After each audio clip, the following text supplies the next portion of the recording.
Muy buenas noches, bienvenidos de nuevo a las 8:45.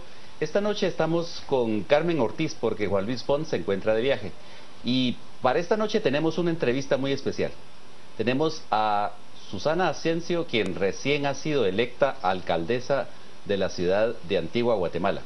Ustedes saben la serie de problemas que ha habido en Antigua, Guatemala, que ha estado acéfala desde que su anterior alcalde, Adolfo Vivar, fue procesado y se encuentra guardando prisión preventiva todavía, creo, en el Matamoros. Le damos las buenas noches a Susana y a Carmen. Buenas noches, Gustavo. Arquitecta, muchas bienvenida. Gracias, feliz noche a todos y a los televidentes también. Arquitecta, empiezo con la primera pregunta. Más bien quiero hacer dos en uno para aprovechar bien el tiempo. Claro. Esta es la cuarta ocasión en que usted participaba como candidata para la alcaldía de la Antigua. ¿A qué atribuye el triunfo electoral en esta ocasión? Y la segunda es, ¿cuáles van a ser las prioridades de su gestión? Ok, pues la primera participación fue casi de última hora, un mes y medio, tuve oportunidad de hacer campaña, así que fue casi accidental. En las últimas dos ocasiones sí, pues sabemos que en Antigua se dieron muchos malos manejos, acarreados, compra de votos, programas clientelares, y bueno, ha ido también afectando mucho la situación de Antigua, todos estos manejos de las organizaciones políticas. Y bueno, en esta última ocasión definitivamente es el trabajo con la gente, la base más firme. Pues hicimos una campaña muy corta, moderada, prácticamente hicimos publicidad comercial un mes y unos días.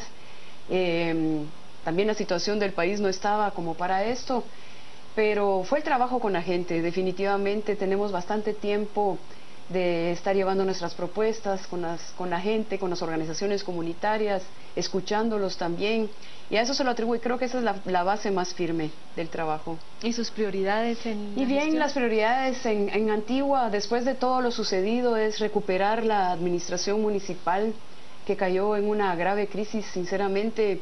Primero por la malversación muy seria que se hizo, y luego quienes heredaron esta administración también del grupo del doctor Vivar, no lograron ejecutar el presupuesto. La parte de inversión en obras prácticamente no se ejecutaba ni el 10%. Llenaron la municipalidad a cambio de favores políticos, y no es culpa de la gente, ¿verdad? Muchos de ellos quieren hacer un buen trabajo, pero prácticamente invirtieron los recursos de inversión y de funcionamiento a cambio de favores políticos, y eso ha hecho mucho daño. Sin embargo, también hay que crear una nueva estrategia. Vamos a trabajar por administración la mayor parte de las obras que hay. Vamos a hacer un uso intensivo de la mano de obra. Esa es una de las quejas de casi todos en Antigua. Falta de agua en las comunidades y ya también en muchas de las áreas centrales en Antigua, y el tema de seguridad ciudadana. La ausencia total de las autoridades municipales. Ciertamente no están a cargo de los temas de seguridad directamente, pero sí en la parte preventiva, en la prevención del delito. Sí, las municipalidades pueden hacer mucho en el tema del manejo del espacio público, de la vigilancia, del control de cómo se ingresa. El centro de servicios de la Antigua debe también ponerse mucha atención, porque se mezcló el tema de terminal de buses con el mercado, y el mercado está totalmente abierto a la ciudad. Así que sí, en el tema preventivo la municipalidad puede aportar mucho.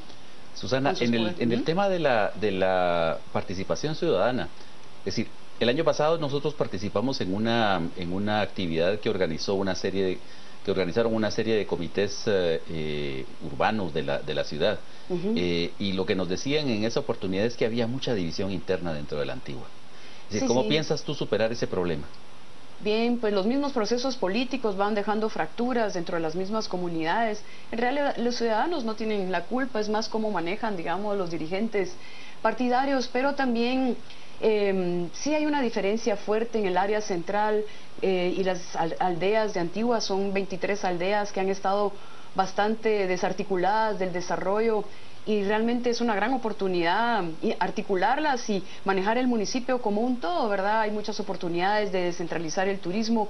En muchas de estas aldeas hay patrimonio colonial del mismo valor que en el área central, y muchas de estas aldeas son magníficos miradores a la antigua que podrían tener una linda oportunidad en el turismo comunitario. Y ese es parte del proyecto, integrar a estas aldeas y hacerlas partícipes entre todos los aspectos, ¿verdad? Físicos, funcionales, sociales. Esa es probablemente la división que se ha sentido. Hay una gran diferencia entre las necesidades básicas insatisfechas en las comunidades, digamos, las aldeas de Antigua y la parte central, aunque la parte central también se ha visto, se hace sentir el abandono de su infraestructura, de las calles, de la limpieza. La parte central pareciera que se está convirtiendo más en un mall, más que en una parte de una ciudad.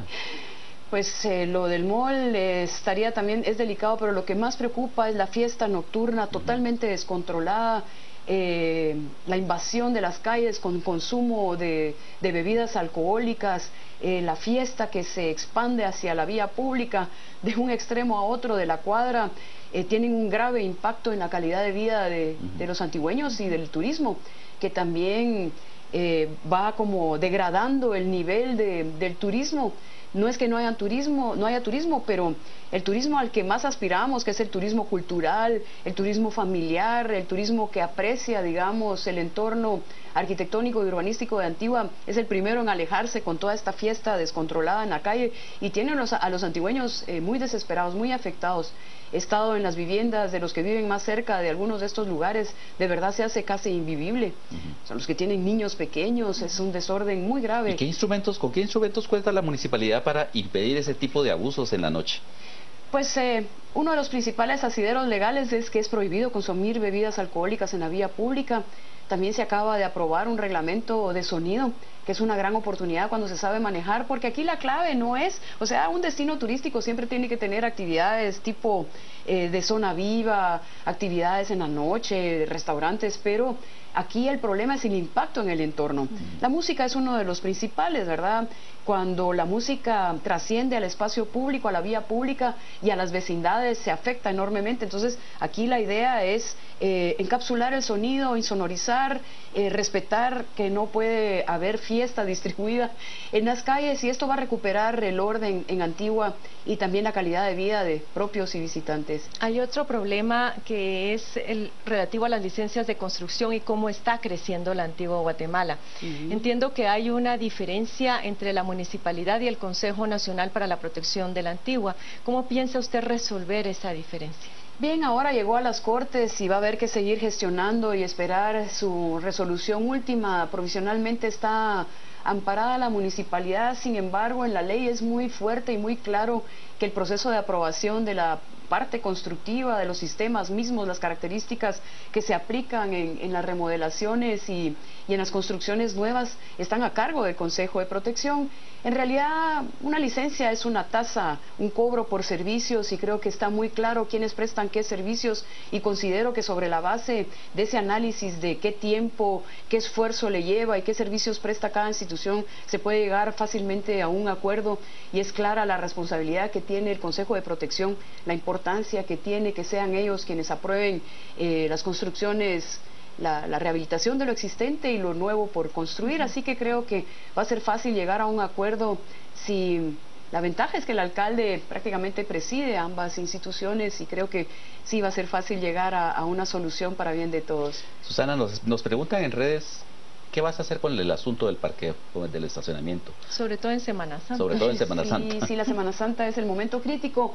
Pues vemos en muchas ciudades destino y ciudades patrimoniales, es necesario ya crear un parqueo antes de ingresar a la Antigua, y que se constituya en la opción preferida, ¿verdad? Sin forzar a un principio, pero es casi inconcebible tener parqueados 1000 carros de personas que no viven en Antigua sobre las mismas vías procesionales. Eso ha sido prácticamente insostenible. A la hora de entrar a la Antigua y a salir puede llevarle a 1 horas, arruinan la experiencia de ambas partes, así que tenemos vistos lugares, terrenos que son municipales que podrían provisionalmente utilizarse para parqueo, especialmente en momentos pico como la Cuaresma y la Semana Santa, y poner de los mismos transportistas de Antigua un pequeño circuito que los lleve al parque y algunos puntos de interés. Así se hace en otras ciudades, destino de turismo, evitando que tantos carros entren a Antigua, porque sobre todo en esa época es casi imposible de manejar. Y creo que los visitantes, mientras tengan un lugar donde dejan sus carros seguros, bien controlados, también va a ser la opción preferida por ellos. Y pensamos que en el futuro debe hacerse un parqueo ya definitivo en Antigua, y pensamos que debe ser subterráneo porque el paisaje de Antigua está protegido y no puede utilizarse tierra de tanto valor y también valor escénico para dedicárselo a los vehículos particulares. Hablando de lo subterráneo, ¿en cuánto podría usted avanzar o estima avanzar durante su gestión en el cableo subterráneo de la Antigua? Sí, debe continuarse. Imagínense que urbanizaciones de mediano valor logran poner toda su cableado de telecomunicaciones bajo tierra, incluso la electricidad. ¿Cómo no va a poder lograrse hacer eso para una ciudad de tanto valor, verdad? Sí, definitivamente debe continuarse con ese proceso, y la ventaja es que hay muchas empresas que quieren colaborar, también miembros de la sociedad, personas particulares que quieren ver a la Antigua realmente engalanada y devolverle su título noble y leal que tiene. Es un proyecto que debe continuarse. Ya se está llenando de cables, sobre todo de telecomunicaciones, que son los que más desorden generan y más impacto visual tienen. Preguntan en las redes también quiénes son tus colaboradores en el Consejo, con quiénes entraste tú. Bien, entran siempre los síndicos del alcalde. ¿Nos puedes mencionar los nombres? Sí, son Orlando Flores Vela, el licenciado Carlos Azurdia y el licenciado Francisco Bonifaz, más conocido en Antigua como Pancho, todos del área legal, pues llevan la representación municipal. Y luego los concejales, el primero, el segundo, y por más o menos los números que se están terminando de analizar, 3 concejales. ¿Quiénes son ellos? Los concejales son el ingeniero Luis Alberto Asturias, hijo del alcalde Víctor Manuel Asturias, que en paz descanse, un alcalde muy querido. Y luego el concejal segundo es el arquitecto Pedro Asturias, quien preside un colectivo de Antigua que ha luchado mucho por temas de relevancia en Antigua.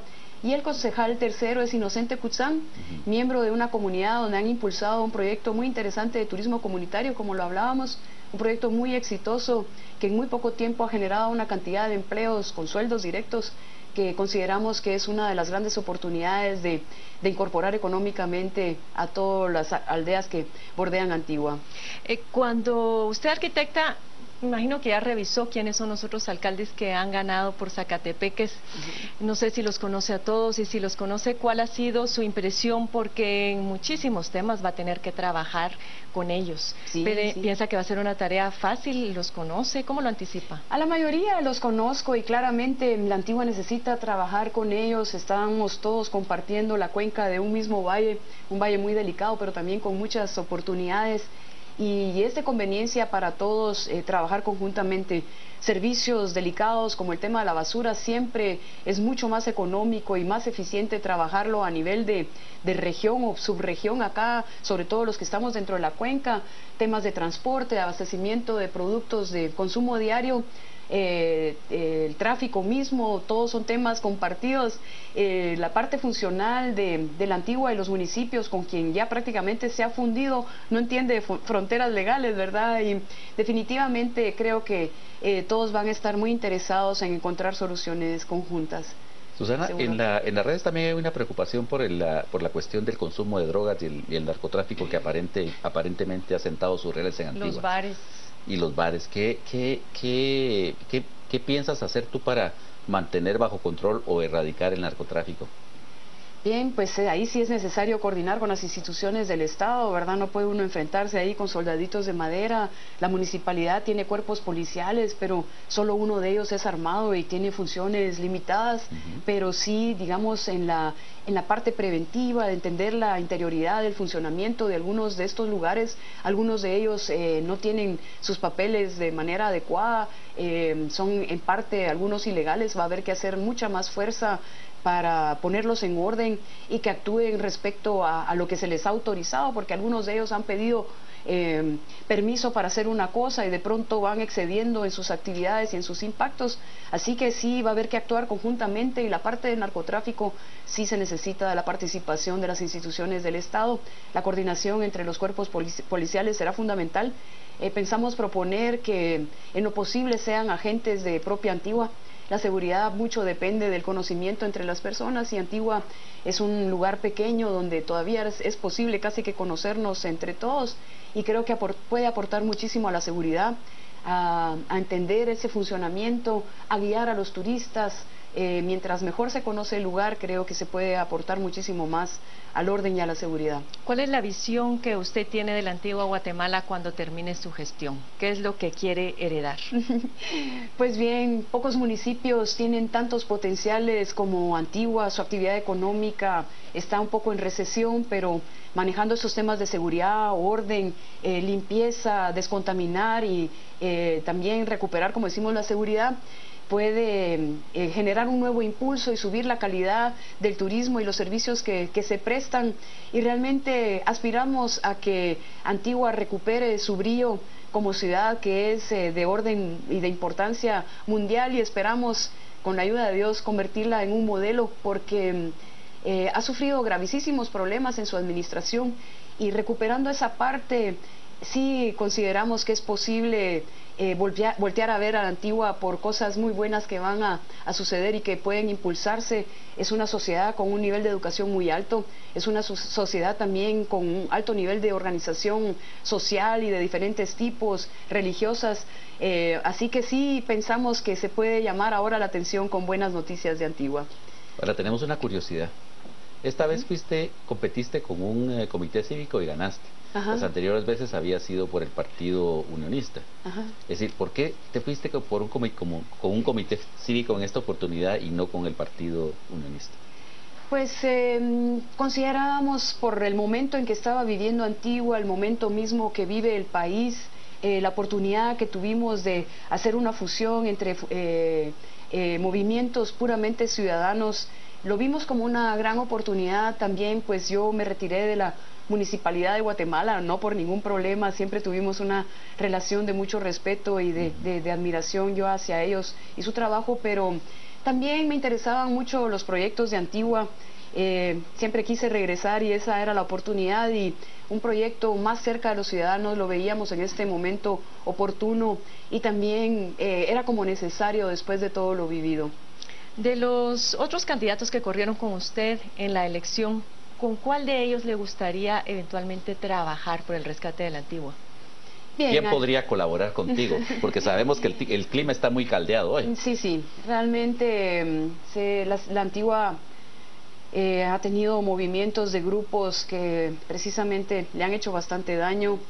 Ustedes han visto cómo Antigua fue manejada realmente por fuerzas bastante oscuras. Y luego pues hay candidatos que han aportado bastante. Creo que uno de ellos que también se movió con un comité cívico, Juan Carlos Luna, me parece una persona con ideas interesantes, una formación también interesante, y el propio profesor Manuel Estrada, que participó con Creo, es una persona muy querida en Antigua, con muy buenas intenciones. Creo que con ellos y con otros candidatos trataríamos de recuperar esa unidad y evitar esas fracturas y todo esta reacción que se está dando en Antigua de inconformidad. Creo que podemos salvarla buscando un proyecto conjunto donde todos debemos olvidar nuestra participación de colores, política, y concentrarnos en Antigua, que hoy sí realmente necesita la participación de todos con una manera desinteresada y hacia sacarla adelante. Gracias, ahora, pero arquitecta. no debería haber tanto problema con que cuestionen tu triunfo, porque es el 27.89 de votos y tu más cercano competidor sacó el 18.92. Vamos a ir con nuestro compañero Juan Carlos Sandoval para ver qué dicen las redes acerca de esta entrevista, y te contamos a ver qué dicen. Sí, claro. Gracias, licenciado Berganza. Vámonos a las redes. Tenemos mensajes al respecto a la entrevista con la arquitecta Susana Asensio. Nos dice Ana: esperamos progreso en construcción y turismo. Podemos ser una ciudad como las europeas. Me gusta cómo piensa y se expresa Susana Asensio. Creo que le esperan buenos tiempos a la Antigua, bien por ella. Gianni, vida nocturna es buena para el turismo, es lo que nos plantea Hugo. Enreda mucho sus respuestas, le deseo lo mejor a la arquitecta para que la Antigua tenga el gobierno que merece. Y Edgar, por cosas como esa ya no dan ganas de ir, aparte el deterioro de las calles, que no se les han dado mantenimiento, es lo que plantea Edgar. Parte de los mensajes, licenciado Berganza. Le agradecemos mucho a Juan Carlos, le agradecemos mucho a Susana su asistencia, le deseamos los mejores éxitos. Muchísimas gracias. Y feliz retorno. Por Antigua. Acá. Feliz retorno. Muchísimas gracias a todos, al canal, por la labor que han hecho, especialmente en estos momentos donde Guatemala cambió para siempre, en parte por esa labor informativa. Muchísimas gracias por la oportunidad y a quienes escuchan por estar siempre presentes, atentos, luchando por este país y por Antigua. Muchísimas gracias. Bueno, vamos a un corte comercial, por favor, no se vaya. En la segunda parte vamos a platicar del fallo de la Corte Suprema de Justicia acerca de los salarios diferenciados. Y tenemos a dos invitados, uno a favor, como de costumbre, y otro en contra. No se vaya, por favor.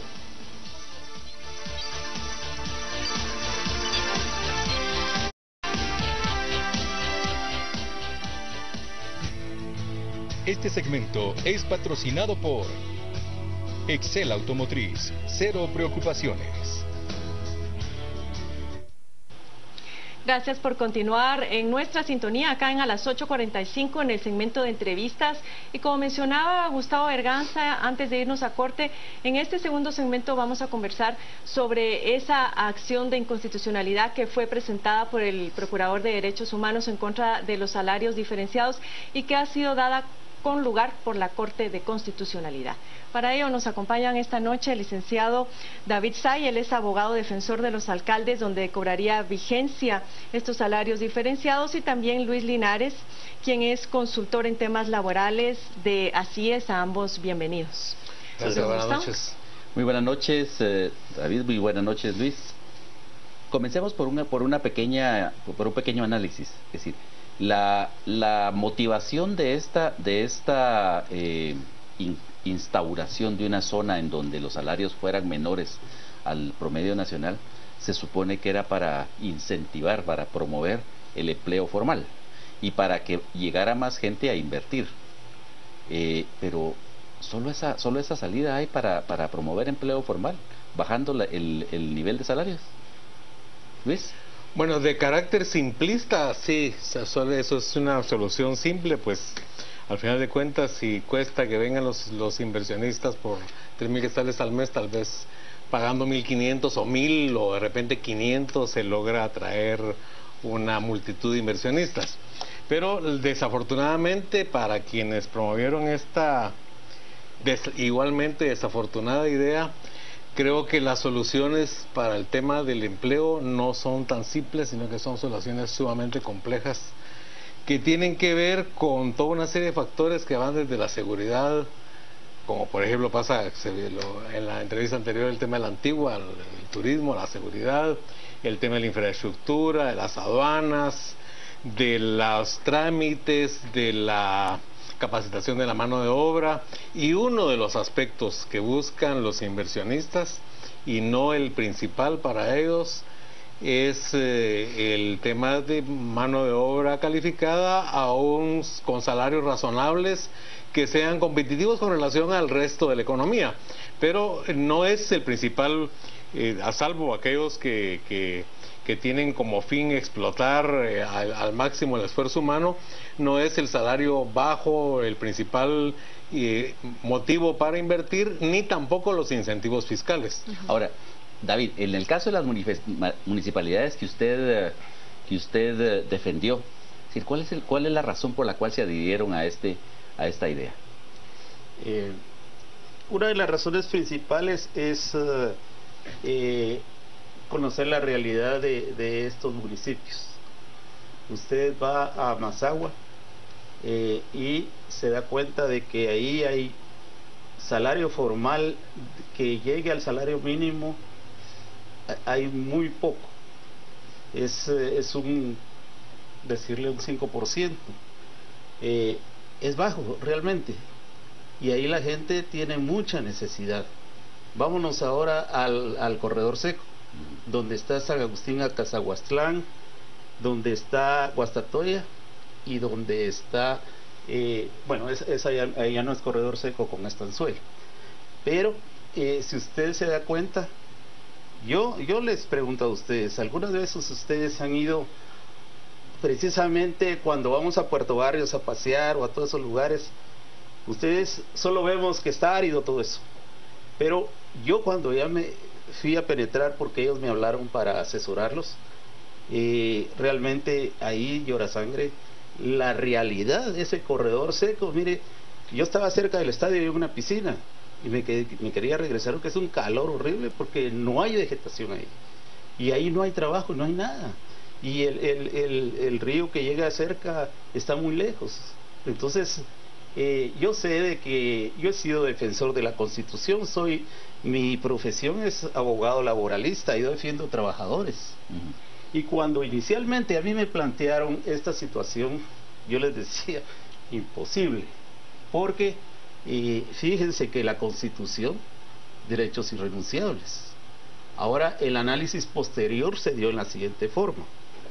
Por ejemplo, usted lee el artículo 106 de la Constitución, los derechos irrenunciables para los trabajadores.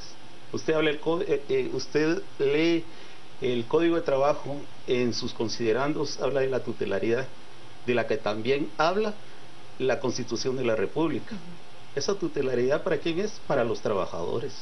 Pero los que en ese momento, yo me tuve que quitar el ropaje, porque yo antes fui dirigente sindical y le digo, soy asesor laboral y defiendo trabajadores y soy asesor de algunos sindicatos. Muchos sindicalistas también me criticaron, porque posición vendida, que no está bien, que no está correcto.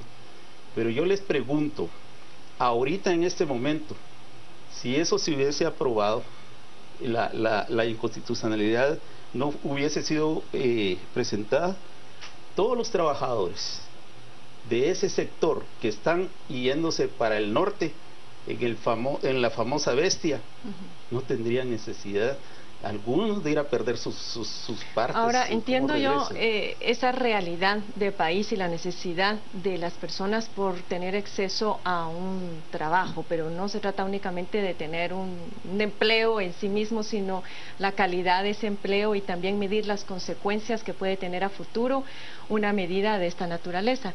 ¿Cuáles podrían ser esas consecuencias que al parecer dentro del estudio, la evaluación que se hizo, no fueron lo suficientemente consideradas? Ya hay algunas experiencias previas en otros países. Sí, el caso de Honduras, donde desde hace unos 7, 8, 9 años están vigentes unos salarios mínimos que les llaman regionalizados, donde lo que hicieron fue trasladar plantas que estaban, por ejemplo, en el municipio de Villanueva, cerca de San Pedro Sula, a otro municipio, Santa Bárbara, a 30 kilómetros, y por trasladarse 30 kilómetros, pues dejaron de pagar, en lugar de pagar X cantidad de lempiras de salario mínimo diario, pagan la mitad. Y no hubo entonces creación de empleo, solo hubo cambio de empleo, porque la ley, como es los acuerdos gubernativos tal como estaban planteados, decían que las empresas que se acogieran, que tenían plantas en otro lugar de Guatemala, tenían que justificar que habían variado las condiciones de mercado para poder trasladarse allá, y eso pues simplemente lo justificaban diciendo ya no tenemos pedidos, y entonces nos vamos para allá, y en lugar de pagar 3.000 quetzales de salario mínimo iban a pagar 1.500 y tenían 1.500 de ganancia extra por trabajador.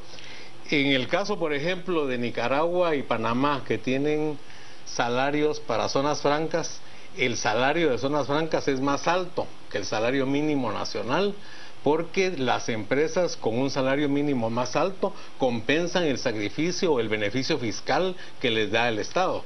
Pero aquí querían salarios mínimos bajos, querían zonas con toda una serie de exenciones, y poniendo a la gente en un chantaje de decir, bueno, ¿qué prefieren? Morirse de hambre. Porque es cierto que hay derecho al trabajo, pero hay derecho a la calidad del trabajo también. Y por ejemplo, lo que dicen de los derechos irrenunciables para los trabajadores, pues obviamente solo para los trabajadores son irrenunciables, porque los empresarios no pueden renunciar a los derechos de los trabajadores. Entonces, los argumentos que se utilizaron, yo no conozco no hemos podido conocer todavía la resolución de la Corte de Constitucionalidad, pero los argumentos planteados por el señor Procurador de los Derechos Humanos cuando presentó la inconstitucionalidad, yo los veo sumamente sólidos, planteados desde el punto de vista de que la regresividad de los derechos sociales es justificada en la medida en que no sea algo absolutamente desproporcionado.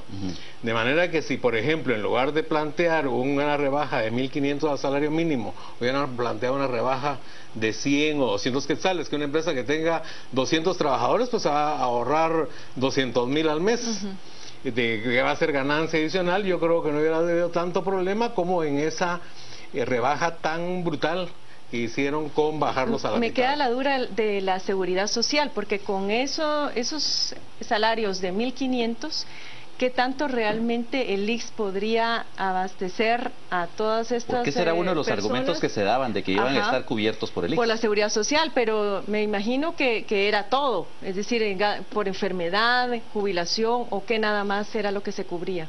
Todo, es decir, si es una afiliación a la seguridad social, es a sus dos programas, al EMA, enfermedad, maternidad y accidentes, y al IBS.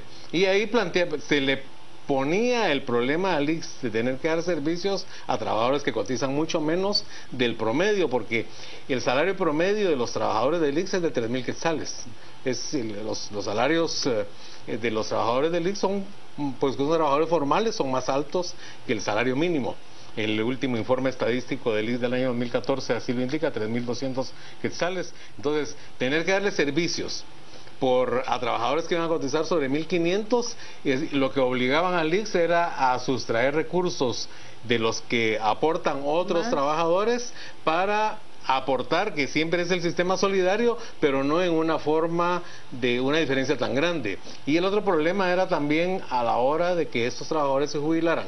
Si iban a estar jubilándose con salarios que iban a estar abajo del salario mínimo, también sus pensiones, no solo los salarios iban a ser de hambre, sino que también las pensiones. Sí. Ahora, David, ¿cuál es el argumento que usted dio entonces para tratar de oponerse a esa no regresividad? Sí, mire, tendría que haber sido legal. No podíamos enfocarnos en un tema puramente social. Yo hice conciencia, yo visité estos lugares en esas oportunidades y ellos ya habían trabajado con los COCODES y los COMUDES. Eso nace de ellos mismos, de estos municipios. Claro, ellos estaban coordinados, pues se platicaron porque casualmente Mazagua queda camino al puerto de San José y las otras dos, San Agustín Acazahuastlán y Guazatoy, ellos quedan camino también al otro puerto, que nos queda en el Atlántico. Entonces, ellos me lo plantearon a mí, como yo les digo, principalmente. Yo si hubiera sido el procurador de los derechos humanos y como abogado, yo les dije, es imposible, no se puede. Entonces tuvimos que hacer un estudio, porque ellos lo plantearon COCODES, COMUDES, y después le pidieron permiso al Consejo Municipal para poderse proyectar, y entonces se buscó al Ministerio de Trabajo, ¿verdad? Algunos creen que en ese momento, yo como les digo, yo lo veía difícil, hicimos pero a mí lo que me llama la atención es, digamos, yo lo veo a usted sufriendo por defender esa posición. Así es. Entonces, ¿pero por qué lo hizo si no estaba usted convencido de hacerlo? No, pero no. Y el otro tema es ¿qué jurisdicción o si la ley le da la atribución a los alcaldes para poder definir temas de salarios? Porque hay una Comisión Nacional de Salario y hay también comisiones paritarias en donde tal vez el licenciado Linares me corregirá, no participa el alcalde, sino participa el Ministerio de Trabajo, los empleadores y los trabajadores. Sí, así es. Sí, mire, ahí se formaron, ahí hubo una comisión del salario mínimo formada, salió su publicación en el diario oficial, y esto fue una petición. Mire, el salario 1.500 no fue impuesto, esa fue una petición de los trabajadores. Es que yo les pregunto a ustedes, y vuelvo al tema, la mayoría de nosotros tenemos trabajo. Vayan a ver ustedes a Mazagua, gente que está esperando que cuando es tiempo del mango, esperando que caigan los mangos para desayunar, almorzar y cenar. Entonces, claro, nosotros somos privilegiados. Los trabajadores que tienen, como les dijera yo, tienen, que tienen un trabajo. Es un sector privilegiado en Guatemala. Nosotros somos privilegiados. Nosotros no vamos a esperar que los mangos caigan. Nosotros tenemos un salario. Yo como profesional me lo gano. Cuando yo era trabajador de una institución bancaria, yo ganaba más del salario mínimo. Habían extras y habían promociones dentro del mismo, pero ahí no tienen nada. Ellos no. Mire, Licenciado Linares, sobre eso entonces, si no es la vía disminuir el salario, argumentando el costo de vida, que se decía también que era más barato en estas localidades y por lo tanto era suficiente un salario de 1.500 para que esta persona sobreviviera, ¿qué otras soluciones hay a esta problemática que puedan ser sostenibles y que no afecten tampoco al resto de trabajadores? Y digamos también viniendo de la propia población trabajadora o necesitada de trabajo, como dice el abogado. Sí, bueno, primero lo del costo de la canasta básica, pues el INE no calcula canastas regionales, entonces no podemos saber si hay diferencia entre el costo de la canasta en San Agustín comparada con Quetzaltenango, comparado con la capital. Pero incluso hay un estudio que hicimos nosotros y así un sondeo y corroborado por otro que hizo Plaza Pública, pues las diferencias no son tan grandes, porque de repente la botella de aceite es más barata aquí en la capital, pero es más cara en San Agustín, en Azabastlán, por los costos de transporte. Y lo que se veía ahí era que este salario de 1.500 pues alcanzaba únicamente, es uno de los argumentos de la Corte de Constitucionalidad, pues nada más para comer tortillas y frijoles todos los días. Entonces es cierto que de repente eso es mejor a estar muriéndose de hambre, pero eso está bien para el que está necesitado, pero no una política pública no puede basarse en eso de decir que den gracias a Dios que vamos a conseguir alguien que les pague 1.500. Eso es una política pública totalmente perversa. Y con el otro tema de qué alternativas hay, pues las alternativas desafortunadamente para Guatemala así inmediatas no hay. Como algo, digamos, que pueda sustituir esto de que podían venir unas cuantas ensambladoras e instalarse en cuestión de semanas. Sí. Pero se necesita, por ejemplo, nosotros en el estudio que hicimos así es de propuesta en busca del trabajo decente, identificamos 13.000 millones de quetzales del presupuesto general de la nación, que es un desperdicio, un despilfarro, o es producto, o es un botín para las acciones de corrupción. Entonces lo que se necesita es ubicar recursos dentro del Estado para activar motores de la economía, como por ejemplo la construcción de vivienda, programas de empleo temporal, el tema en el caso, digamos, del corredor seco, el tema de lo que le llaman la cosecha de agua, para aljibes, cisternas en pequeños embalses que le permitan a los pequeños propietarios agrícolas no depender de la lluvia, que cada vez es más escasa. En fin, hay soluciones, pero no son soluciones inmediatas, ni tampoco y requieren obviamente una racionalización del gasto público y activar actividades de la economía campesina, porque para lo que se busca empleo es para campesinos que en este momento están en situación de subsistencia. Entonces la política de desarrollo rural ahí juega un papel importante, pero no puede estar como hizo este gobierno, divorciarla de la política de generación de empleo. Se nos ha terminado el tiempo. A ambos muchísimas gracias por habernos acompañado esta noche. Ahora vamos a dar paso a Juan Carlos Sandoval para que dé lectura a los comentarios y opiniones de nuestro público televidente. Gracias, licenciado Ortiz. Vámonos a las redes. Tenemos mensajes y nos dice: Susi, no mencionan a Sanarate y ese municipio estaba entre los afectados. Aquí no esperamos a que caigan los mangos ni en Guastatoya. José nos dice: no inversión, no salarios mínimos diferenciados, trabajadores formales solo el 25%, subsidian trabajadores de Estado y nadie protesta. Álvaro, ¿qué laboralista es? ¿Mercantilista es lo que nos plantea ahí Pablo? no se le puede pagar a una persona una menor cantidad a lo necesario para vivir en condiciones dignas mínimas. Parte de los mensajes que tenemos. Vamos a la pausa. Al regresar entramos en el debate. Esta noche, Cristians Manolo Castillo junto con Carmen Lorena Ortiz. Siga con nosotros.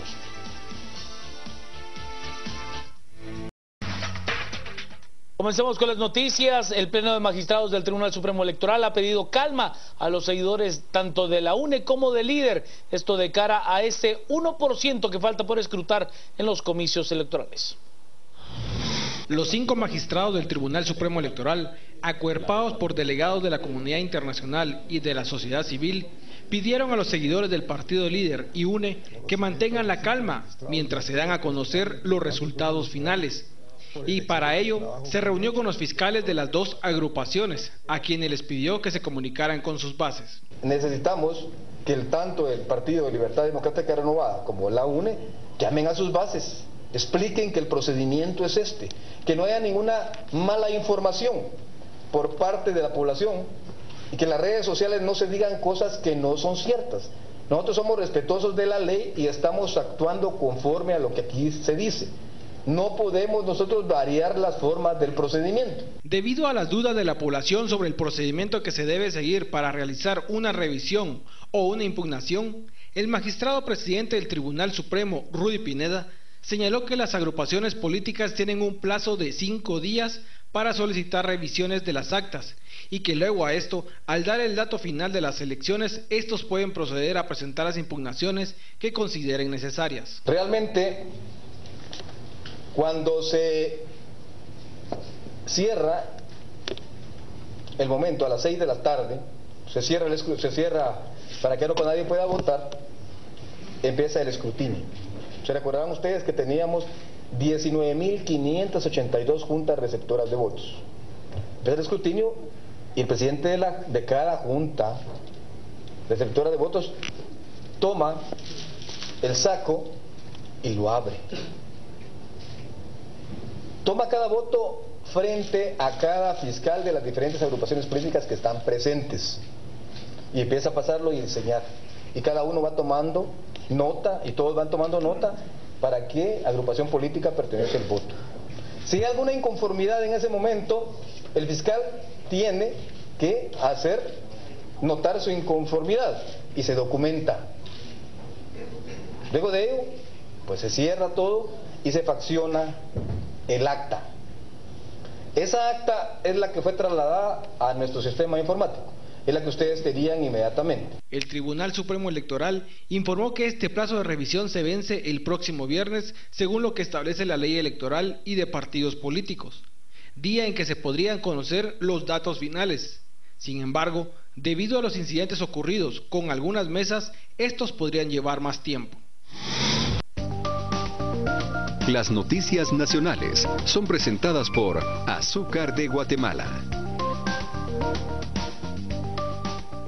Y a esa conferencia de prensa brindada por el Pleno de Magistrados del Tribunal Supremo Electoral, quien no quiso entrar fue el representante del Partido Libertad Democrática Renovada Líder. Ellos aseguran que Manuel Valdizón les ha dado órdenes de llevarlo todo por la vía legal.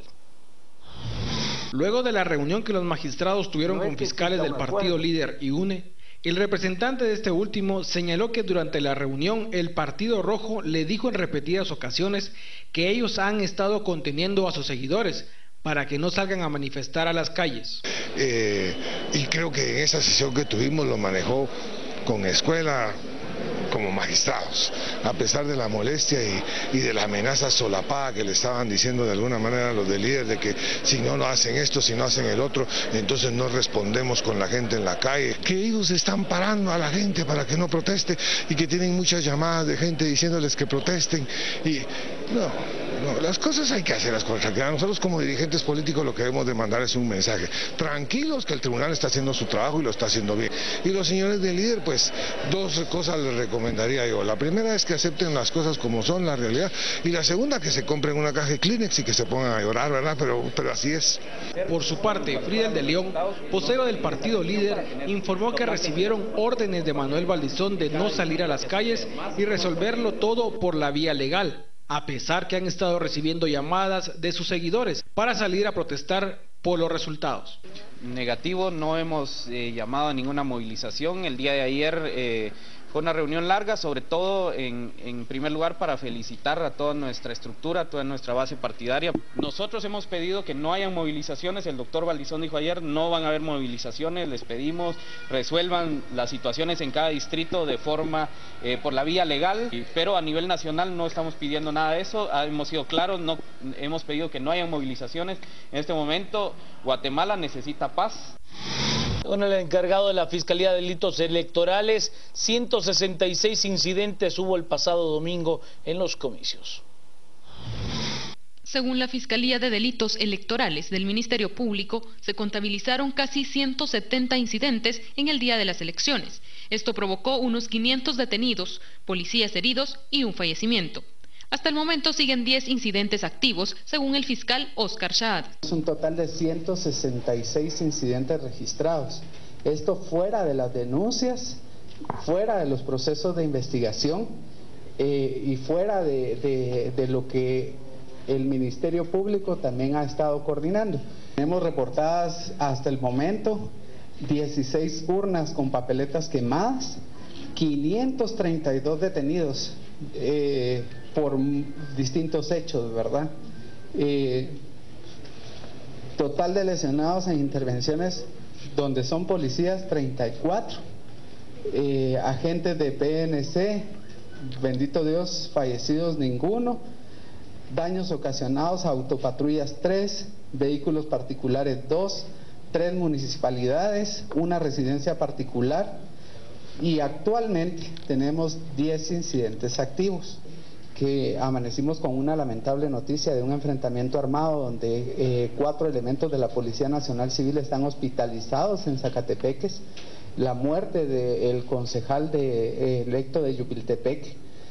Shahad señaló que aún siguen vigilantes debido a que los incidentes posteriores a las elecciones persisten a nivel nacional, y dio la seguridad que se lograrán aprehensiones luego de las investigaciones pertinentes. Pero el llamado es a que denuncien, a que se presenten al Ministerio Público a denunciar los hechos que ellos consideren. Ya hay investigaciones abiertas por la turbación del acto eleccionario, por el problema que hubo con el transporte de algunas cajas hacia de los centros de votación a las juntas electorales, y como les digo, en el caso del Ministerio Público, no lo duden, habrán capturas y habrá gente procesada. Y donde hay inconformidad por los resultados electorales es en Chinautla. Allí ganó la sobrina del cacique Arnoldo Medrano. Vecinos de Chinautla protestaron y cerraron la calle frente al estadio La Pedrera de la zona 6, inconformes con la elección como alcaldesa de la sobrina de Arnoldo Medrano, Brenda del Cid Medrano. Los manifestantes explicaron que algunas colonias no cuentan con los servicios básicos y temen que la sobrina del exalcalde tampoco atienda sus demandas. En mi aldea, en las lomas, todos no tienen agua, las carreteras están mal, los drenajes, no hay ni siquiera drenajes, y eso es lo que a mí me enferma. Yo lucho por mi pueblo, yo lucho porque ellos realmente se merecen todo, la gente es unida, y ¿por qué nos tienen abandonados, nos tienen amenazados solo porque no salimos? ¿Cómo va a ser eso? ¿Cómo va a ser eso? En las escuelas ni drenajes hay, en las escuelas tienen fosas sépticas, imagínense, los niños hasta se han ido en las fosas sépticas, ¿cómo vamos a permitir eso? Ya no más, ya no más. Yo le pido a la gente de Chinautla que ya no le tenga más miedo a él y que salga, que salga. En estos 2 días nosotros vamos a lograr que esto no se permita más. Ya no más corrupción, ya no lo queremos más a él, ni a su familia, ni a nadie de ellos, porque ellos nos tienen intimidados. Los vecinos denunciaron acarreo de votos el día de las elecciones, por lo que piden al TSE repetir las elecciones en ese lugar. Tenemos pruebas donde el Tribunal Supremo Electoral de aquí de Chinautla se vendió. Nosotros tenemos las hojas, tenemos también fotografías donde se hubo fraude porque estuvieron acarreando gente de otros lugares, de Cobán, aparecieron varios, y entonces nosotros lo que estamos exigiendo es de que vengan los de la CICIC y que nos puedan colaborar, porque sabemos que son los únicos que sí dan la cara por el pueblo. Las noticias nacionales fueron presentadas por Azúcar de Guatemala. Pausa, al regresar tenemos más noticias, siga con nosotros, estamos a las 8:45.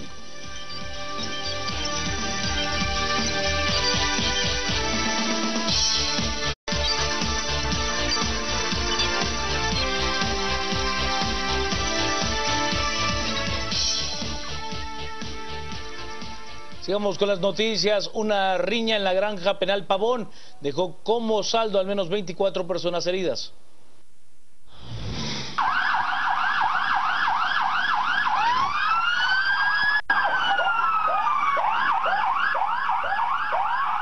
Una pelea entre las pandillas 18 y los paisas en Pavón provocó 24 heridos. 17 de ellos tuvieron que ser trasladados a hospitales nacionales debido a que las heridas necesitaban un tratamiento adecuado. No se sabe con certeza cómo inició la riña, pero según un preso, el problema fue que a uno de ellos le desfiguraron la cara a golpes, lo que provocó la venganza, que se llevó a cabo hasta con machetes. Una bronca con unos paisas allá abajo en Pavón, va. La onda que hay un encargado que le quiere andar pegando a la gente solo así del aire y uno no aguanta, va. ¿Cómo así ni le trata de uno, le pega a uno para que ese va loco? Hasta que el loco se pasó de vergas allá abajo y por eso no le aguantamos casaca. ¿Un encargado de Del sector 11, va, le desfiguraron la cara a un loquito ahí y toda la población se maleó, va. Así estuvo la casaca y por eso fue que reventó un gran pedo. ¿Y con qué les pegaron? De todo, con decirle que ni vimos. Machetes, palos, bates, de todo. En tanto, por varias horas se detuvo la hora de visita. Los familiares de los privados de libertad esperaban con ansias saber si sus seres queridos.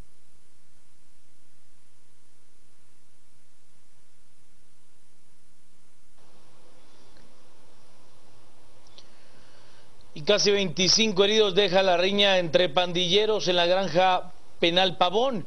Y esto fue lo que expresó el vocero del sistema penitenciario.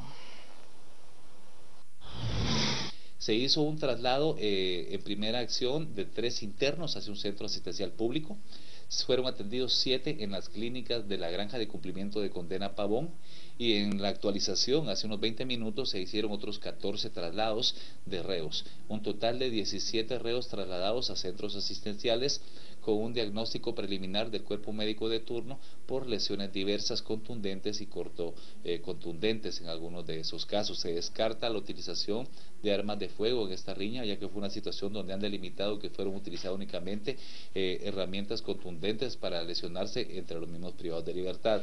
La hipótesis primaria de las autoridades es obviamente intereses específicos y pugna entre reos, lo cual manifestó esta riña. Ya las investigaciones formales por parte del Ministerio Público ya darán a conocer algunas hipótesis específicas.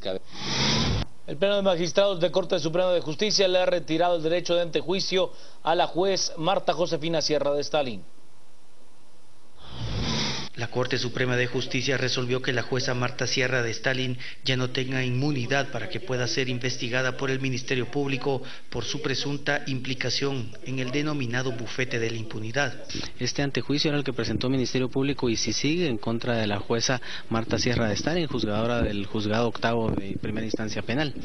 En este sentido, ya la Corte Suprema de Justicia recibió el informe del juez pesquisidor y en virtud del conocimiento que hicieron del caso, decidieron por unanimidad dar trámite y declarar con lugar el antejuicio, levantar la inmunidad y en consecuencia trasladar el expediente respectivo al juez competente, para que éste ya inicie el proceso penal correspondiente. Deberán recordar ustedes pues que le asiste la presunción de inocencia, ¿verdad? Como bien saben ustedes, en cada uno de los procesos penales que hemos tenido en momentos cercanos, pues esa circunstancia no implica que haya una culpabilidad, simplemente implica el inicio de un proceso para que se puedan desarrollar las investigaciones correspondientes y con ello determinar si hay lugar o no a un delito. El Ministerio Público y la CICIG aseguran que la jueza Sierra de Stalin, quien tenía a su cargo el caso de defraudación aduanera, conocido como La Línea, a cambio de dinero, benefició con medidas sustitutivas a Javier Francisco Ortiz Arriaga, alias el Teniente Jerez, Miguel Ángel Lemus Aldana, Estuardo González Álvarez, alias ECO, y otros líderes externos de la organización criminal. Según las autoridades, Marta Sierra de Stalin habría cometido los delitos de prevaricato y cohecho pasivo.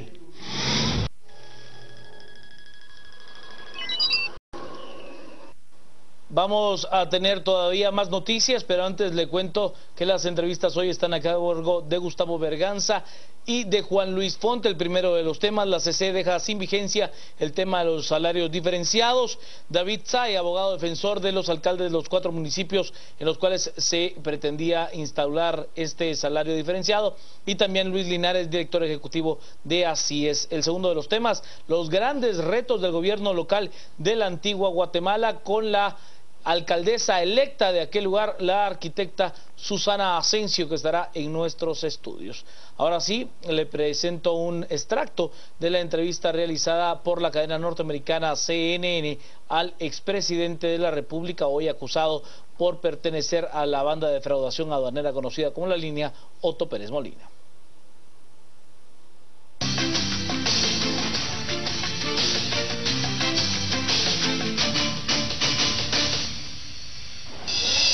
¿Qué tal? ¿Cómo está? Muy buenas noches, un placer saludarles. Soy Fernando del Rincón en nuestro último día de transmisión en vivo desde la ciudad de Guatemala.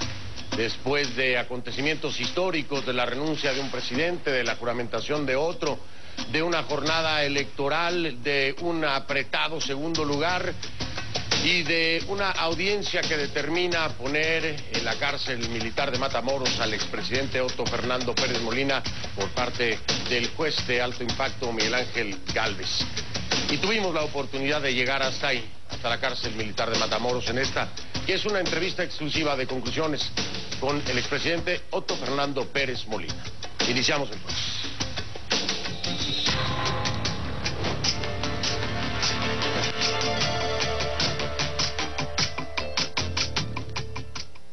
Presidente Otto Pérez Molina. Fernando. Gracias. Mucho gusto. Mucho gusto. Gracias. En verlo y aquí, en persona, porque lo vi en tribunales. ¿Cómo no? Estuvimos, bueno, usted nos vio ahí. ¿Cómo pasa estos primeros días aquí? Bueno, son días complicados, Fernando. Días de mucho sentimiento, de mucha discusión interna, incluso de ver las cosas como se han estado pasando, no de ahorita, esto viene realmente de meses atrás. No esperé llegar a una situación como la que hoy se está manejando, porque nunca se hicieron las cosas para que la situación caminara hacia este lugar. Así que es un momento difícil, un momento complicado, pero bueno, le estamos pidiendo a Dios la fortaleza y como siempre lo hemos dicho, estamos dando la cara. Voy a seguir dando la cara. No traté de salir del país, ni voy a tratar tampoco de huir sobre los procesos, y lo único que estamos pidiendo es que sean procesos justos y que de verdad las cosas caminen como deben de caminar para poder probar la inocencia y esclarecer las cosas como deben de ser. ¿Culpable o inocente, presidente, frente a todo el continente? Inocente, aquí lo puedo decir yo con toda la solvencia y con toda la claridad. Aquí hay muchas cosas detrás de todo esto. Es decir, no es únicamente lo que se vio en la audiencia, hay una serie de intereses de otro tipo, yo diría hasta intereses geoestratégicos, no solo en Guatemala, sino que se extienden a Honduras, se extienden a El Salvador, así que es una cuestión que hay que de verdad verla en la profundidad y con todo en la visión completa, y no únicamente con un foco muy centralizado en donde solo se mira un punto. Geoestratégico, ¿está Estados Unidos detrás de parte de esto, lo que me está diciendo? Sí, definitivamente. Mire, el marcado interés de Estados Unidos para que la CICIG estuviera presente aquí en Guatemala está a la vista, pues eso no es por gusto. ¿Se lo dijeron directamente a usted? Sí, me lo dijeron directamente. ¿Quién fue? Por lo menos en 3 oportunidades que estuve yo con al más alto nivel, el vicepresidente Biden. El vicepresidente Biden, la visita que hicimos los 3 presidentes a Washington desde el año pasado, cuando estábamos terminando el almuerzo, estábamos saliendo, me llama la subsecretaria de Estado y me dice que el vicepresidente me quiere hablar, y se queda un momento en persona conmigo y me pide que es importante que la CICIG le pueda extender el mandato. Yo dije que estábamos en un análisis que lo iba a ver. Pero luego el vicepresidente Biden viene también aquí a nuestro país. Y eso se lo estoy diciendo directamente conmigo. No le digo lo que hablaron con el canciller, lo que hablaron con el embajador, con todos los canales que ellos suelen utilizar. Pero una visita aquí, el vicepresidente Biden tenía en su programa una visita a la CICIG personalmente. Cuando yo revisé la agenda le dije, mire, hablen al embajador, porque estamos en una discusión que es una decisión interna. Y es el momento de dejarlo con las entrevistas. Ya le decía esta noche Gustavo Berganza y Carmen Ortiz. Al terminar el debate, Carmen Ortiz y Cristian Manolo Castillo. Siga con nosotros en Noticieros de Canal 22.